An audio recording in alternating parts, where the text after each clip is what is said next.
If Cynthia can hear me, we can get started. My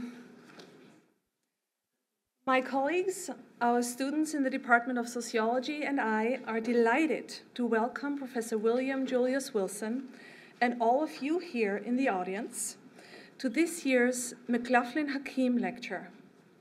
Professor Wilson's presentation is the second lecture that the Department of Sociology has organized in this lecture series in honor of the late Catherine McLaughlin Hakim. Catherine graduated from Emmanuel College as a sociology major in 1970, so like many of you are going to be graduating as soc majors. This lecture series commemorates Catherine's life and her fondness for Emmanuel College. We're especially pleased that Dr. Raymond Hakim and Vicky Hakim are here with us today. Welcome.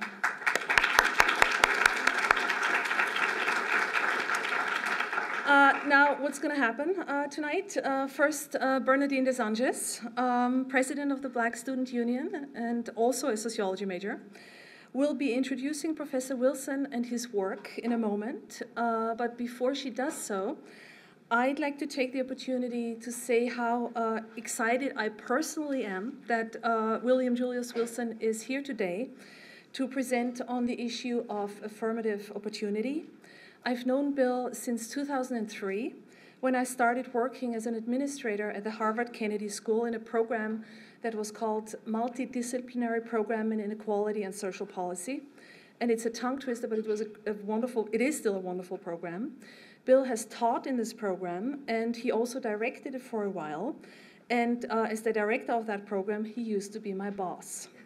So I know him quite well, and I owe a great deal to him as my boss, because after graduate school, I felt pretty disenchanted with the discipline of sociology, and I didn't necessarily see myself working as a college professor. However, when I was working with Bill, I changed my mind very quickly. Bill became a real academic role model for me, and it was, I would say, primarily your analytical power, your courage, your passion for social justice, and your integrity that really inspired me. And that all things that I really enjoyed experiencing when I was at the Kennedy School. So I'm extremely happy that you're here on campus today, and I'm also very happy that I'm here as a sociology professor because of you. Welcome.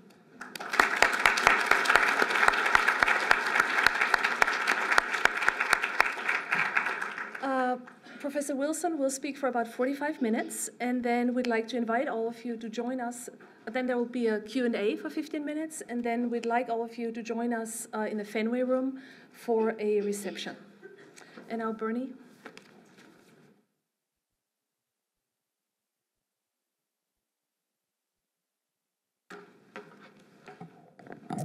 Hello, everybody. It is with great honor and pleasure that I stand before you all today to introduce Professor William Julius Wilson. Professor Wilson is Louis P. and Linda L. Geezer University Professor at Harvard University.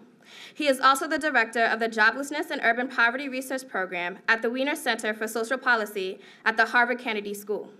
In 1996, Professor Wilson joined the faculty at Harvard after teaching sociology at the University of Massachusetts at Amherst and the University of Chicago.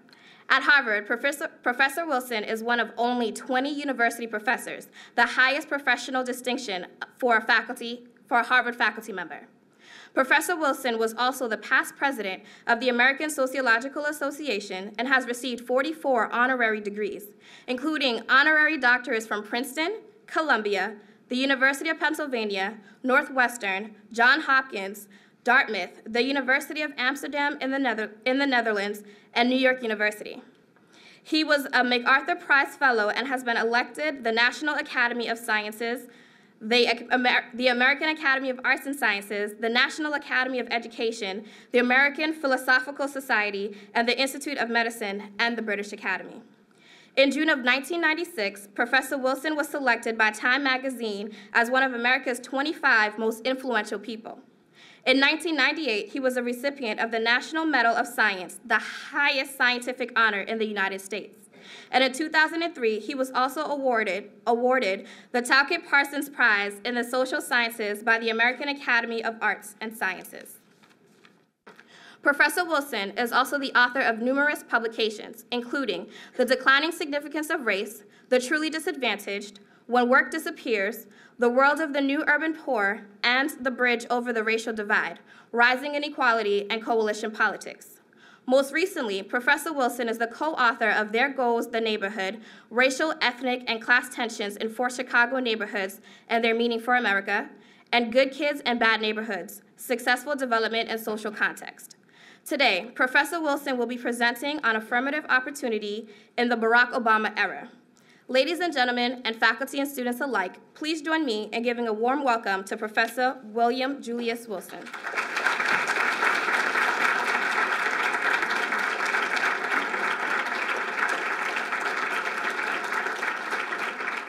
Thank you very much. Real pleasure to lecture at this historic college. And I'm pleased to have the honor of delivering the second Catherine McLaughlin Hakim lecture. I had the distinct pleasure of meeting Dr. Hakim and his wife, Dr. Hakim, who created this lecture. Had a distinct pleasure of meeting them about half hour ago. Dr. Hakim created this lecture in honor of his late wife, Catherine. As mentioned, the title of my talk is Race and Affirming Opportunity in the Barack Obama Era. And I would like to begin with this observation. According to a 2008 Newsweek poll, nearly 3/4 of all Americans disapprove of, quote, giving preferences to blacks and other minorities in things like hiring, promotions, and college admissions, unquote. Now, this is consistent with earlier polls, including a 2003 Time CNN poll, in which a majority of Americans disapprove of affirmative action admissions programs at colleges and law schools that give racial preference to minority applicants. Actually, that's a quote from the poll. Now, to help us understand this opposition to racial preferences as a way to overcome inequality, two factors should be seriously considered, particularly when the focus is on African Americans. The first factor is clearly racial, a perception that blacks are responsible for their own economic predicament and therefore undeserving of special government support. Indeed, the idea that the federal government has a special obligation to help improve the living standards of blacks because they have been discriminated against so long was supported by only 1 in 5 whites in 2001.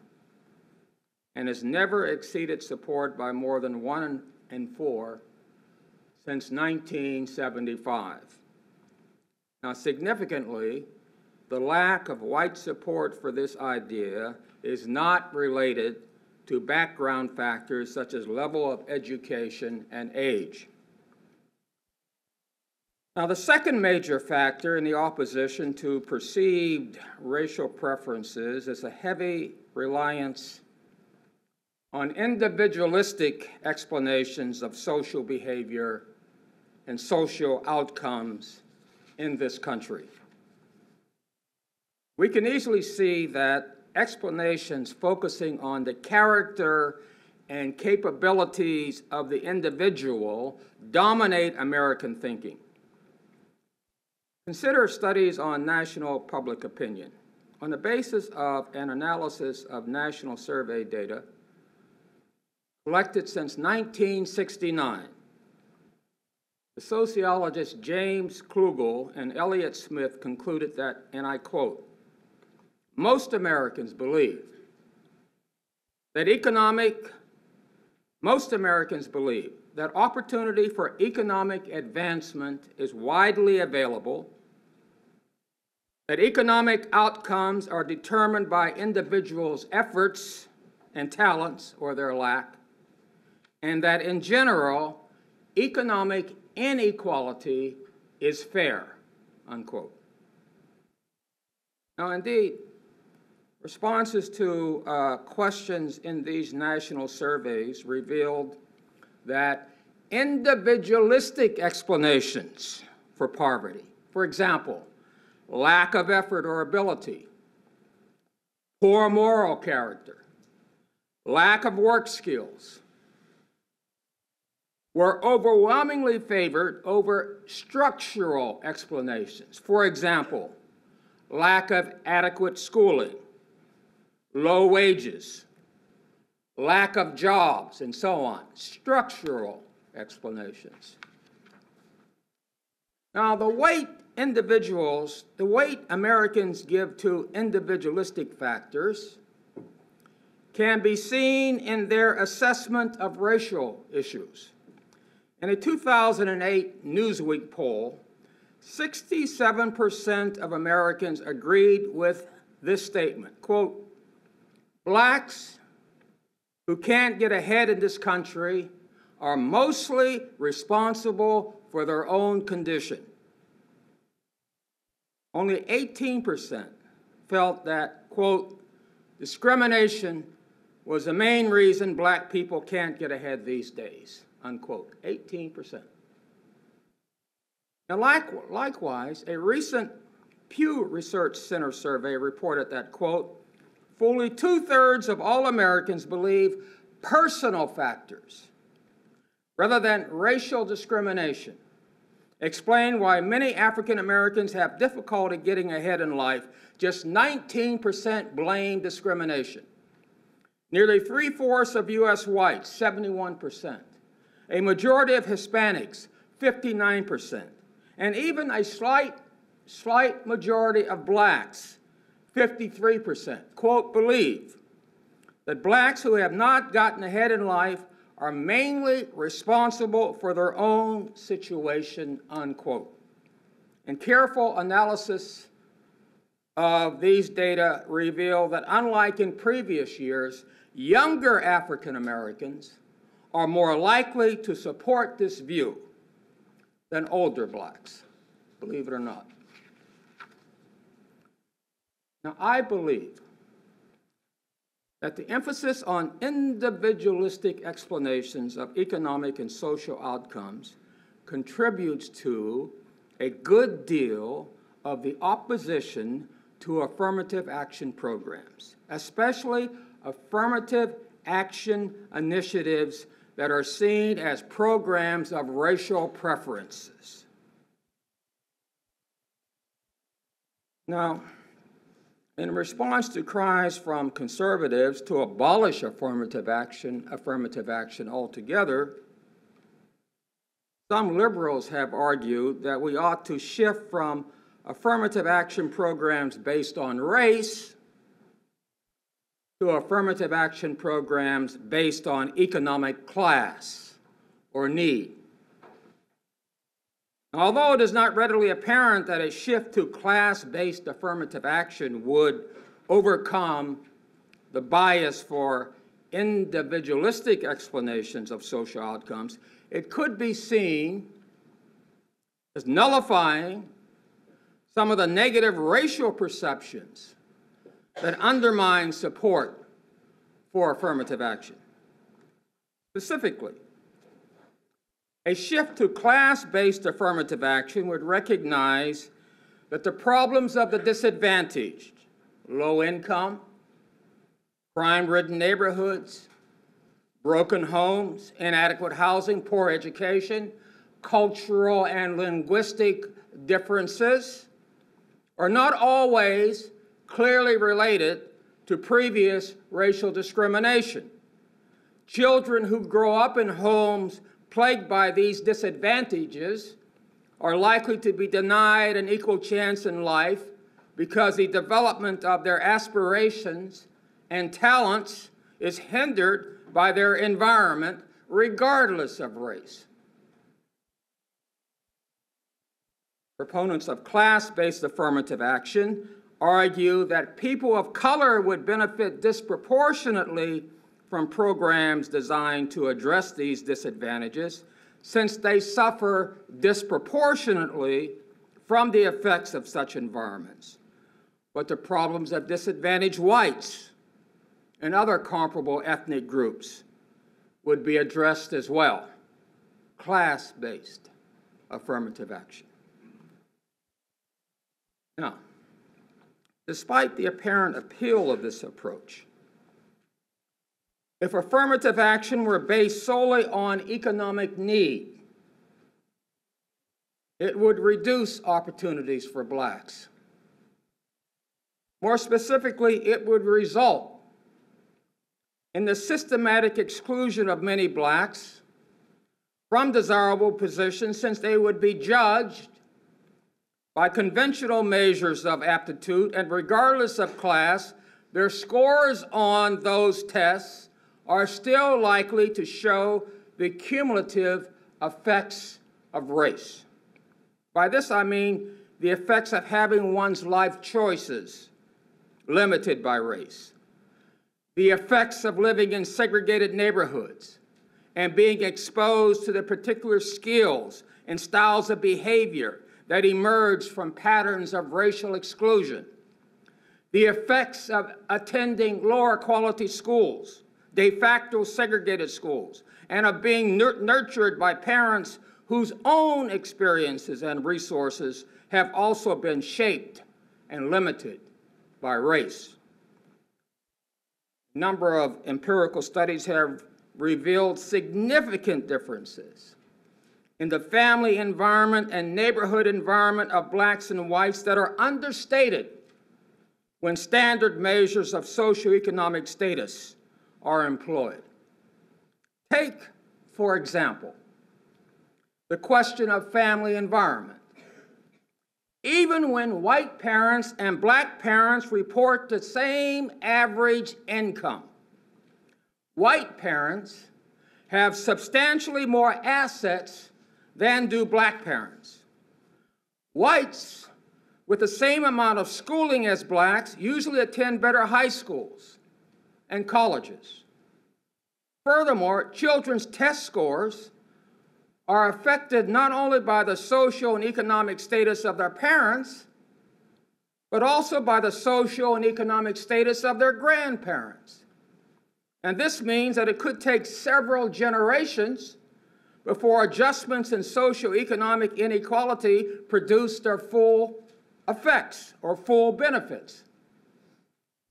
Thus, if we were to rely solely on the standard criteria for college admission, like SAT scores, even many children from black middle-income families would be denied admission in favor of middle-income whites who are not weighed down by the accumulation of disadvantages that stem from racial restrictions and who therefore tend to score higher on these conventional tests. However, what is true for middle-class blacks is even truer for the black poor, who would not compete as well with comparable whites because of the race factor. In an impressive study that analyzes data from a national longitudinal survey with methods designed to measure intergenerational economic mobility, the sociologist Patrick Sharkey of New York University, one of my former students, found that, quote, more than 70% of black children who are raised in the poorest quarter of American neighborhoods, that is the bottom 25% in terms of average neighborhood income, will continue to live in the poorest quarter of neighborhoods as adults, 70%. And he also found that since the 1970s, a majority of black families have resided in the poorest quarter of neighborhoods in consecutive generations, compared to only 7% of white families. Thus, he concludes that the disadvantages of living in poor black neighborhoods, like the advantages of living in affluent white neighborhoods, are in large measure inherited. And we should also consider another path-breaking study that Sharkey co-authored with senior investigator Robert Sampson, my colleague at Harvard in the Department of Sociology, and another colleague, Stephen Rodenbush of the University of Chicago, that examined the effects of concentrated poverty on black children's verbal ability. And they studied a representative sample of 750 African-American children ages 6 to 12 who were growing up in the city of Chicago in 1995, and they followed them anywhere they moved in the United States for up to 7 years. The children were given a reading examination and vocabulary test at 3 different periods. And their study shows, quote, that residing in a severely disadvantaged neighborhood cumulatively impedes the development of academically relevant verbal ability in children, unquote. And this research raises important questions about ways in which neighborhoods may alter growth in verbal ability, producing effects that linger on even if a child leaves a severely disadvantaged neighborhood. Now, the studies by Sharkey and Sampson and his colleagues both suggest that neighborhood effects are not solely structural. Among the effects of living in racially segregated neighborhoods over extended periods is repeated exposure to cultural traits that emanate from or are the product of racial exclusion, traits such as verbal skills that may impede successful maneuvering in the larger society. So for all these reasons, if we are really concerned about the fate of people of color, I am certainly not persuaded that class-based affirmative action would be an adequate substitute for race-based affirmative action. However, I want to emphasize that strong opposition to quotas and preferential hiring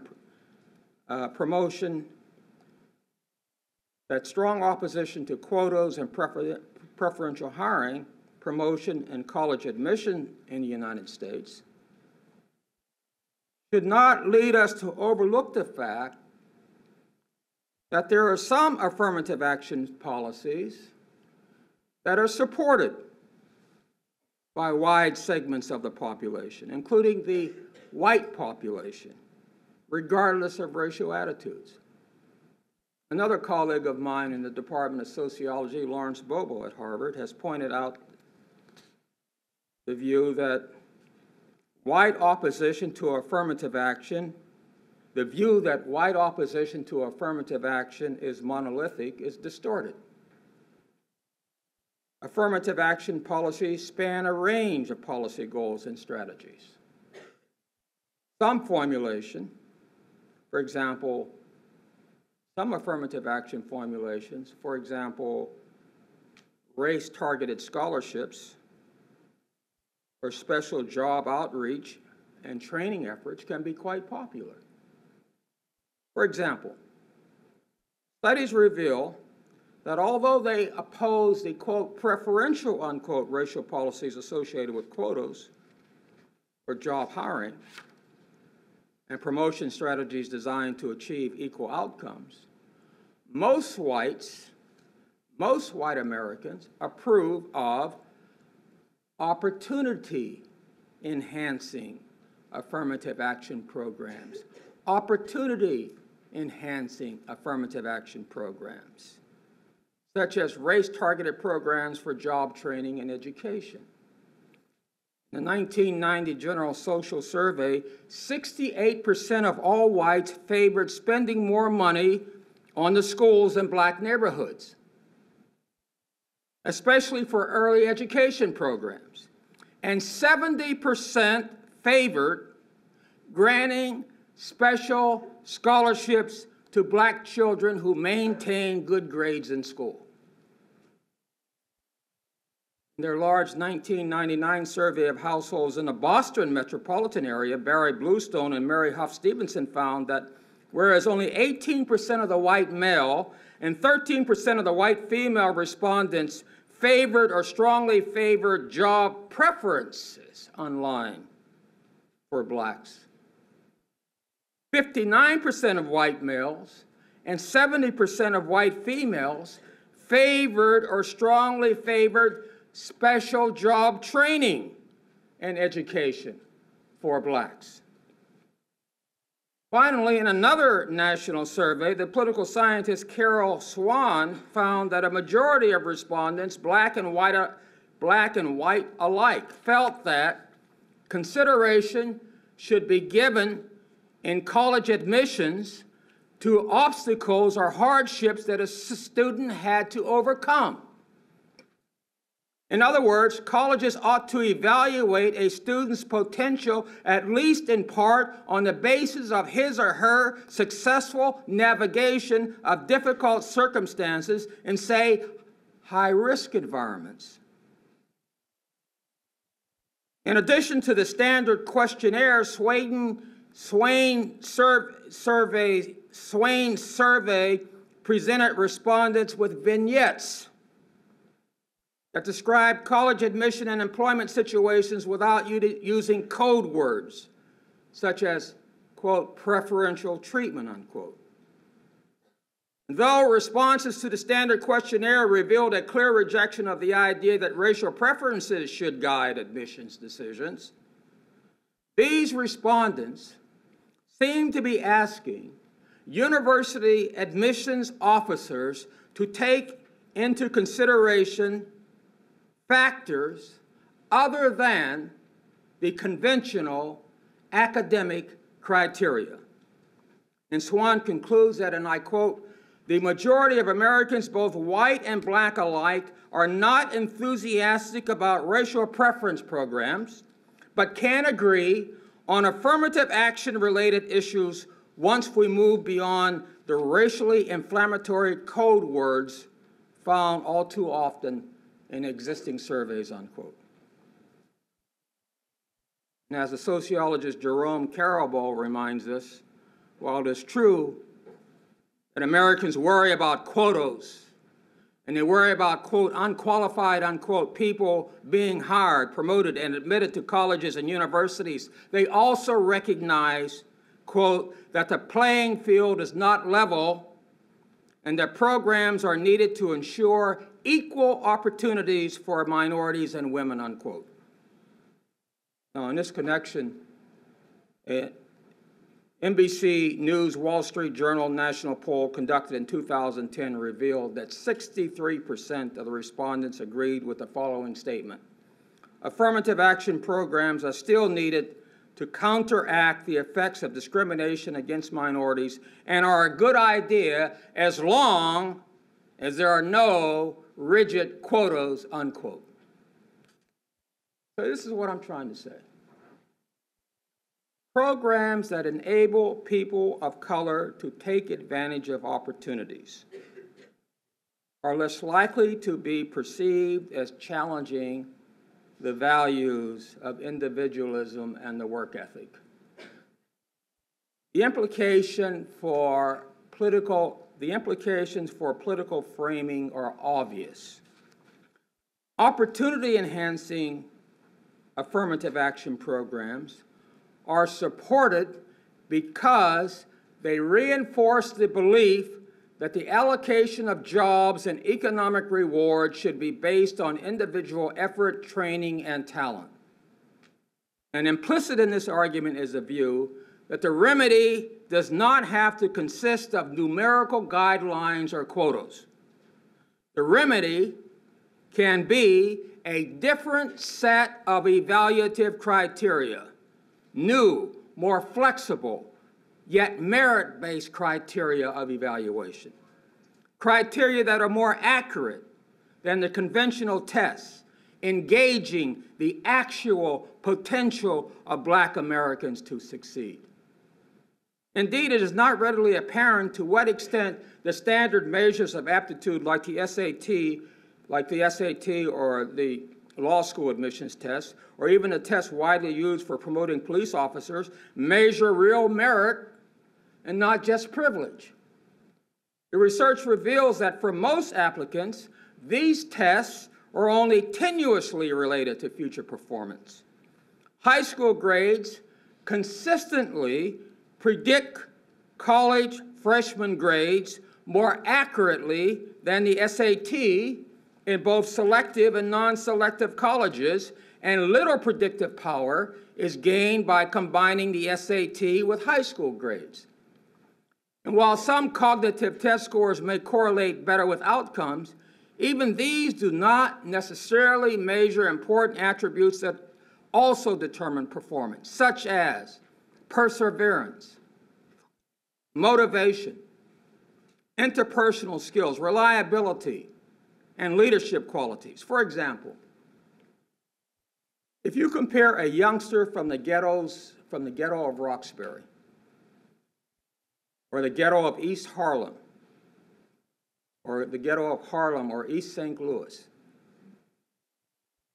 who displays these traits, perseverance, motivation, interpersonal skills, reliability, and leadership qualities. Compare that youngster with a youngster from white suburbia who has a higher SAT score but does not possess these traits. The chances are good that the inner city child will experience a higher level of college achievement and a more enriching college experience. Two studies are relevant here. William G. Bowen and Derek Bach point out in their important book, The Shape of the River, that Black students with lower SAT scores who are admitted to selective colleges are not only more involved than white students in social service, community service, and political endeavors, but are also more likely to be leaders in these activities. And likewise, Richard Flack and Scott Thomas report in a study of students at the University of California, Santa Barbara, that, quote, African Americans and Latino students of both sexes were more involved in cultural and community activities than white males were. They were more than twice as likely to report going to plays, concerts, films, or museums. They were 3 times as likely to say that they frequently participated in social service groups, unquote. As the law professors Lonnie Greer and Susan Sturm put it, we need, quote, to improve the capacity of institutions to find people who are creative, adaptive, reliable, and committed, rather than just good at test taking, unquote. And when I call for flexible merit-based criteria, I do not mean that standard aptitude tests, such as the SAT, should be abandoned. Rather, they should be given less weight in making school admissions decisions. For example, some campuses have developed new admissions criteria, recognizing that the potential for success is demonstrated in numerous forms and can be measured in various ways. And although test scores completed and grades remain important, test scores, courses completed, and grades remain important, these campuses also consider other factors, including an applicant's initiative and leadership, ability to overcome personal hardship, self-awareness, civic and cultural awareness, honors and awards, and specialized knowledge. These new criteria reflect the findings of involvement theory. The more students are involved and socialized in their education, the more likely they are to succeed. These new criteria, if used effectively, would less likely exclude people who have as much potential to succeed as those promoted or accepted from more privileged backgrounds. Now, I call this approach, with its emphasis on flexible merit-based criteria of evaluation, affirmative opportunity, not affirmative action. I was telling a group that I met with before we came over here, when I was an informal advisor, I don't think I mentioned this, but when I was an informal advisor to President Clinton, I suggested that he use the term affirmative opportunity and not affirmative action. And he started to use it that way, affirmative opportunity, to enhance the chances of students of color to enter college or for people of color to be considered seriously for desirable positions. And the change here is more than rhetorical. It signals a shift in emphasis away from quotas and numerical guidelines to guarantee equality of results, which is how affirmative action has come to be understood and widely resented. Instead, the emphasis is on achieving equality of opportunity, a principle that most Americans still support. Now, I apply this same principle to the hiring of faculty of color to colleges and universities. And as I was preparing this lecture, I thought about how the hiring and promotion of faculty of color relate to the broader theme of my talk. And when I did this, I also thought about my own experiences when the University of Chicago recruited me years ago, many, many years ago. With my tenured appointment to the sociology faculty at the University of Chicago in 1972, and a majority of you in this room weren't even born then. But when I got this tenured appointment in 1972, I definitely benefited from a type of affirmative action that I now call affirmative opportunity. As Malcolm Gladwell, author of the best-selling book Outliers, The Story of Success, would put it, I was in the right place at the right time.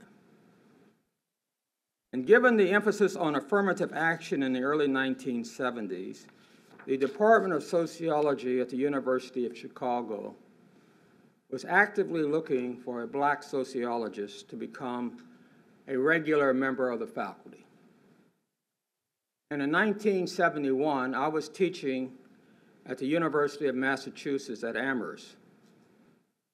And I was invited to come to the Chicago campus to give a lecture, fully unaware that the sociology faculty were looking me over as a potential member of their department.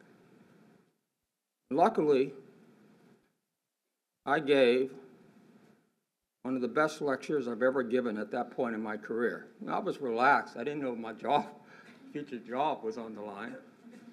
They didn't tell me I was being looked over for a position. And I impressed the faculty and the graduate students with my deft handling of questions during the question and answer period. And then when I returned to the University of Massachusetts after the lecture, I was surprised to learn that the sociology faculty at the University of Chicago were actually considering me for a position. I was surprised because, like an overwhelming majority of faculty at outstanding research-oriented universities in this country,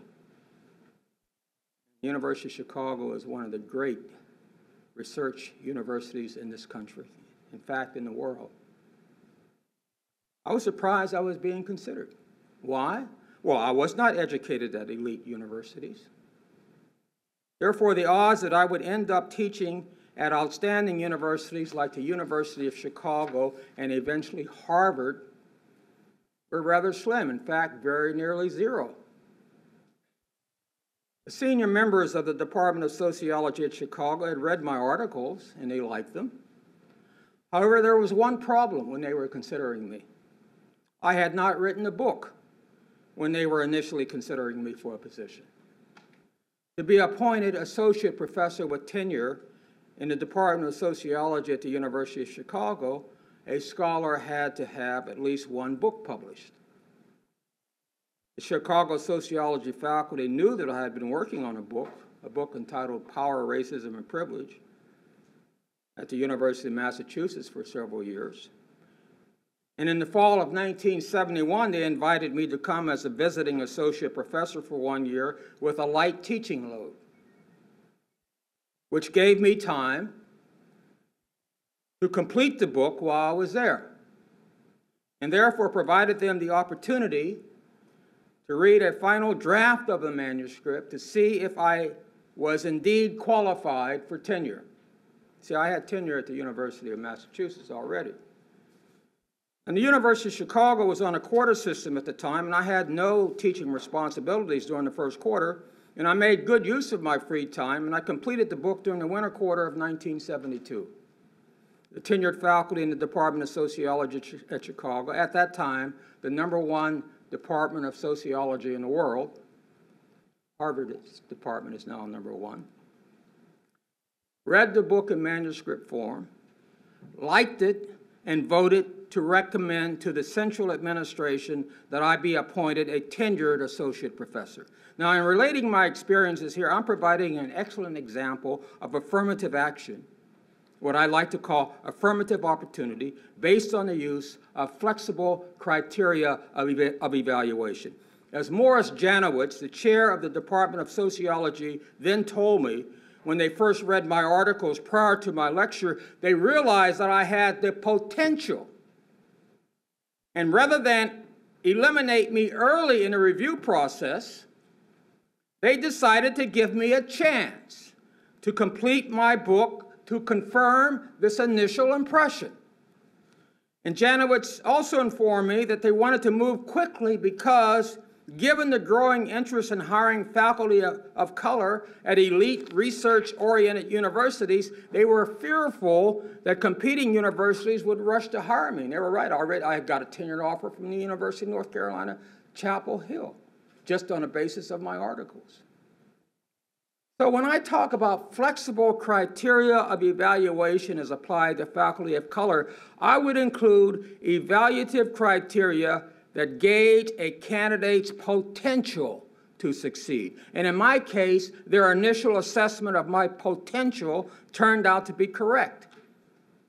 In a recent book, the historian Thomas J. Segru of the University of Pennsylvania probably put it best. He states, quote, "In 1972, the University of Chicago had hired a young, relatively unknown black sociologist, William Julius Wilson.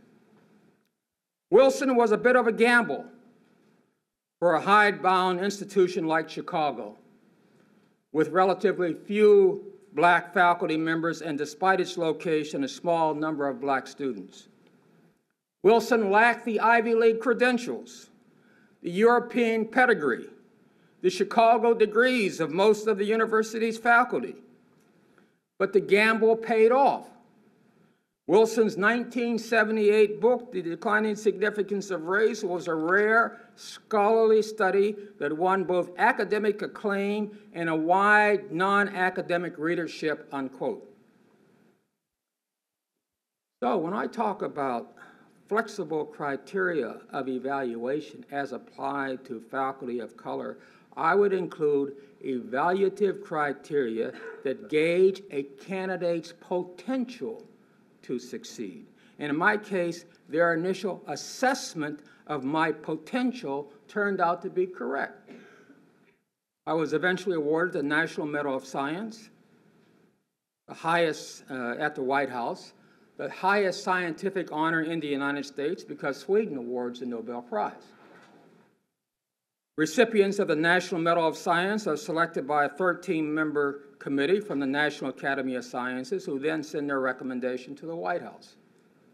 The Nobel laureate economist Kenneth Arrow, who chaired the committee, informed me that the major reason I received the award was because of my innovative approach to the study of urban poverty, most clearly reflected in my book, The Truly Disadvantaged, which developed a paradigm on the interaction of race, class, and location, a paradigm that influenced research across social science disciplines, even research in microeconomics, and is one of the most widely cited books in the last half-century.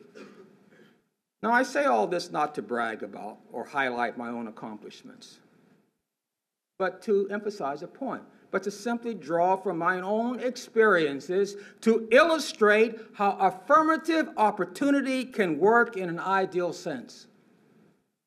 Indeed, the concept of affirmative opportunity acknowledges that something more than offering formal legal equality is required to overcome the legacy of slavery and Jim Crow segregation. As a society, we have the continuing moral obligation to compensate for the enduring burdens, the social and psychological damage of segregation, discrimination, and bigotry. A policy of affirmative opportunity would renew the nation's commitment to enable all Americans, regardless of income, race, or other attributes, to achieve the highest level that their abilities will permit.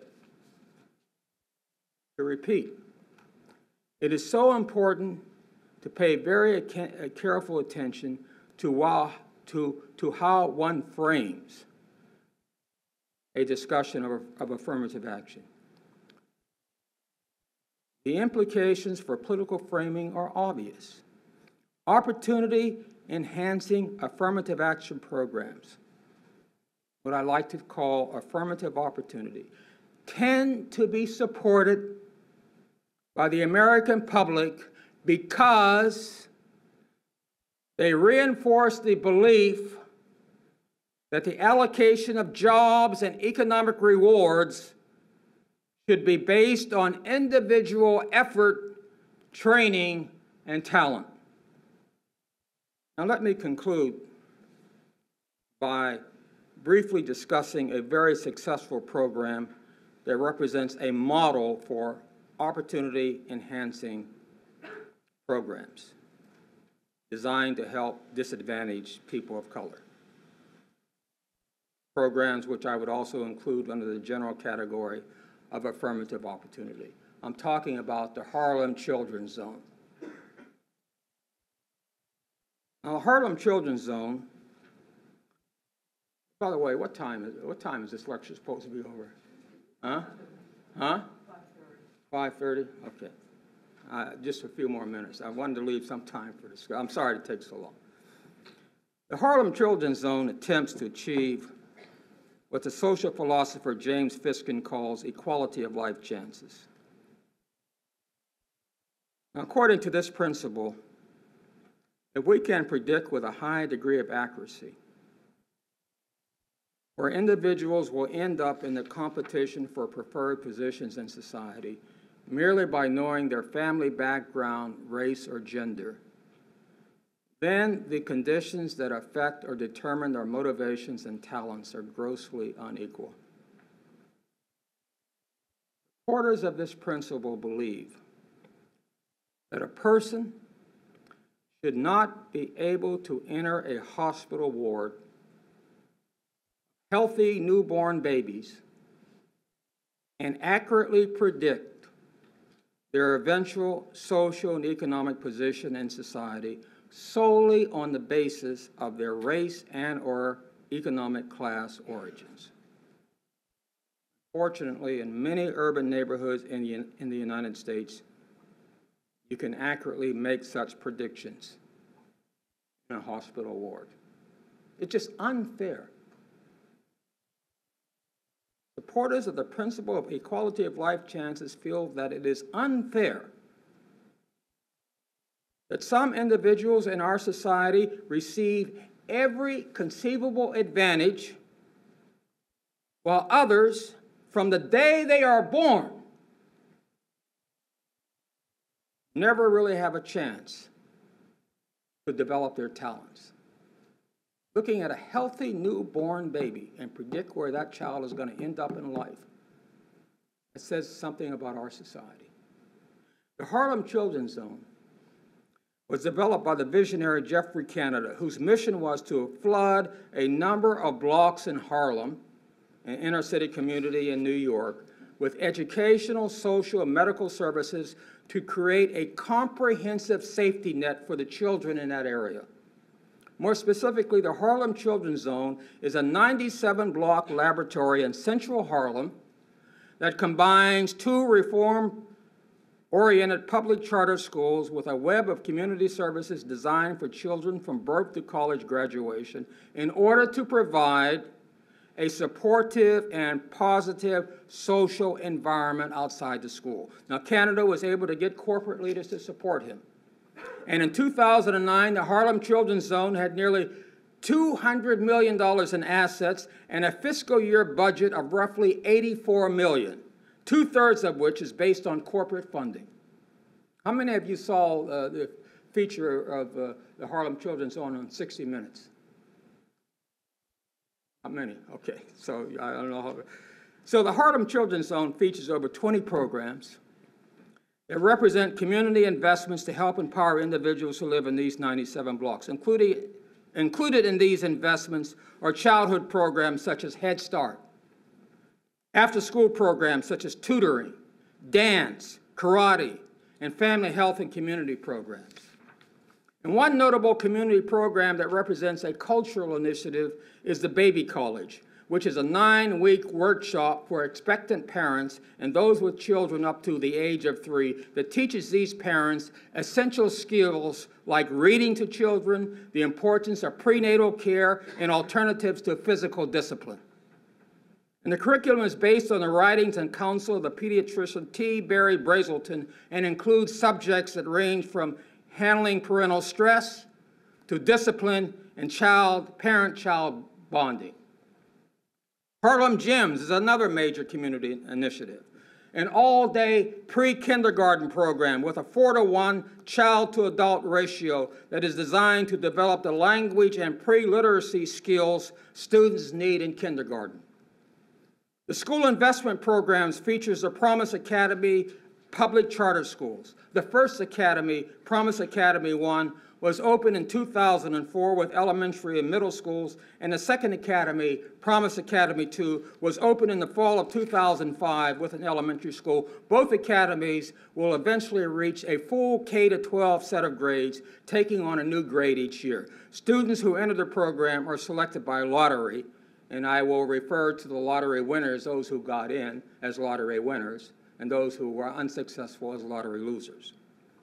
Now, there is evidence suggesting the effectiveness of the Harlem Children's Zone. Its after-school office has helped place 650 students in college, and the program supports these students until they graduate from college. Its asthma initiative includes 1,000 participants, and the program has drastically reduced their missing school days and emergency visits. In the Harlem Gyms program, for 6 straight years, 100% of pre-kindergartners were school-ready. Of the parents who attended the baby college, 85% report that they read to their children more often than they had done in the past.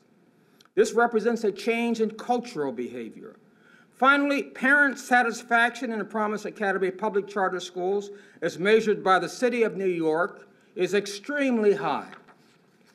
However, the most impressive evidence is seen in the performance of students in the Harlem Children's Zone's Promise Academies on the New York statewide math and English tests. When the tests were given in 2009, the kids from the Promise Academies, children from some of the most impoverished backgrounds, and mostly from poor single-parent families, had scores on cognitive tests that far exceeded those of children in the traditional public schools and matched those, particularly the elementary kids, matched those of kids in upper middle class white suburbia.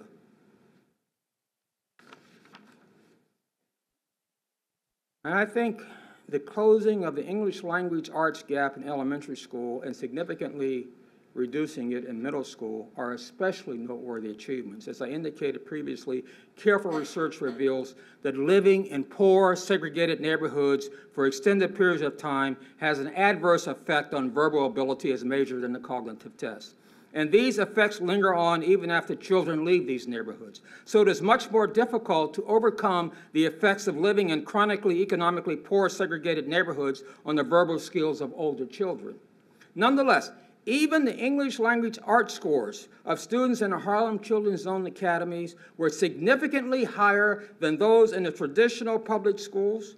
And to repeat, English language scores for the academy's elementary schools were especially dramatic.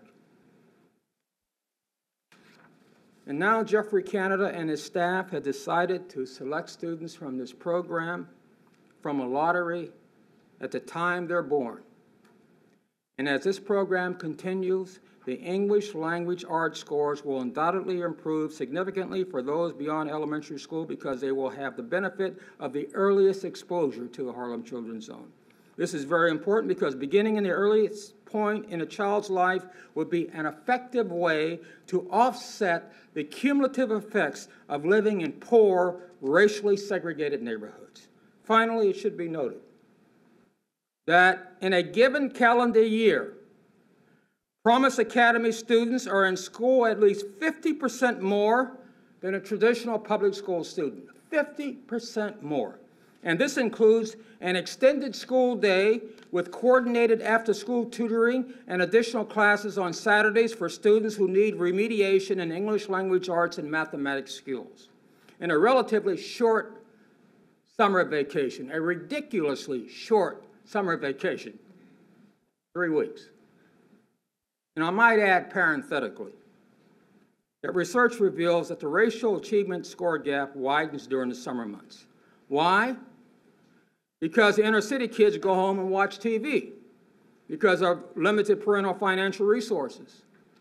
Kids from more advantaged families go to summer camp and enjoy other kinds of enrichment programs. However, the students in the Promise Academies continue to receive intellectual stimulation during the summer months because they have a brief summer vacation. Nonetheless, despite the longer school hours, the lottery winners have fewer absences in every grade than the control group of lottery losers who had to attend the traditional public schools.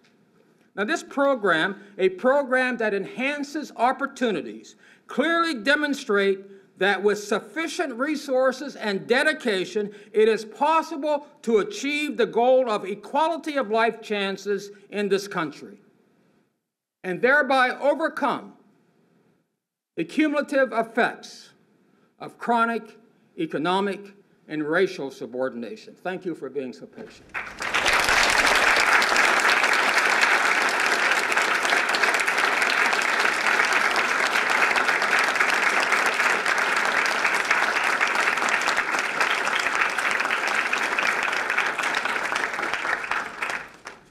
Do we have time for questions?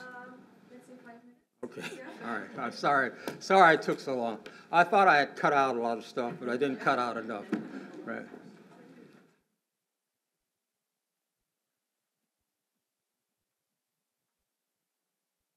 Don't be shy now.